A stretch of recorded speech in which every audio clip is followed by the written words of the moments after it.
Hi friends, welcome to Excel Tamizha.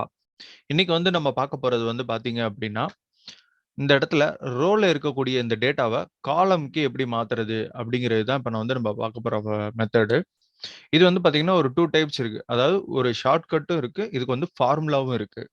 So இப்போ பாருங்க, இந்த டேட்டாவை நான் காப்பி பண்ணிக்கிறேன். காப்பி பண்ணிட்டு இந்த இடத்துல ஆல்ட் இஎஸ்வி இந்த இடத்துல டிரான்ஸ்போஸ் அப்படிங்கிறத கிளிக் பண்றேன். ஓகே கொடுத்தனா எனக்கு இந்த இடத்துல ரோக்கு வந்துரும். சாரி, காலத்துக்கு வந்துரும்.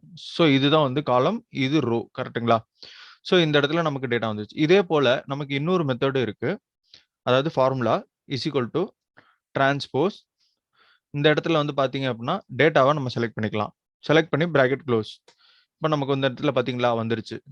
ஸோ இதுல ஒரு பெனிஃபிட் இருக்கு. இப்போ இந்த டிரான்ஸ்போஸ் நம்ம இங்க இருந்து காப்பி பண்ணி ஷார்ட்கட் பயன்படுத்தணும் அப்படின்னா இந்த இடத்துல நமக்கு எந்த ஒரு டேட்டாவும் மாற்ற முடியாது. ஸோ நம்ம இங்கே வச்சிருக்கோம், இன்னொரு டேட்டாவை டிரான்ஸ்போஸ் பண்ணி வச்சிருக்கோம் அப்படின்னா ரெண்டு இடத்துலையுமே நம்ம சேஞ்ச் பண்ற மாதிரி இருக்கும். அதுவே இந்த ஃபார்முலால நம்ம வச்சிருக்கோம் அப்படின்னா இந்த இடத்துல நான் ஃபார் எக்ஸாம்பிள் ஒரு 16,000 அப்படின்னு சொல்லி மாத்துறேன்.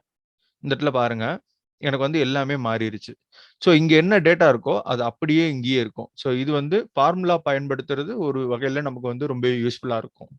ஸோ இந்த ஃபார்முலா உங்களுக்கு எங்கெல்லாம் பயன்பட்டுச்சு அப்படிங்கிறத நீங்க கமெண்ட்ல சொல்லுங்க.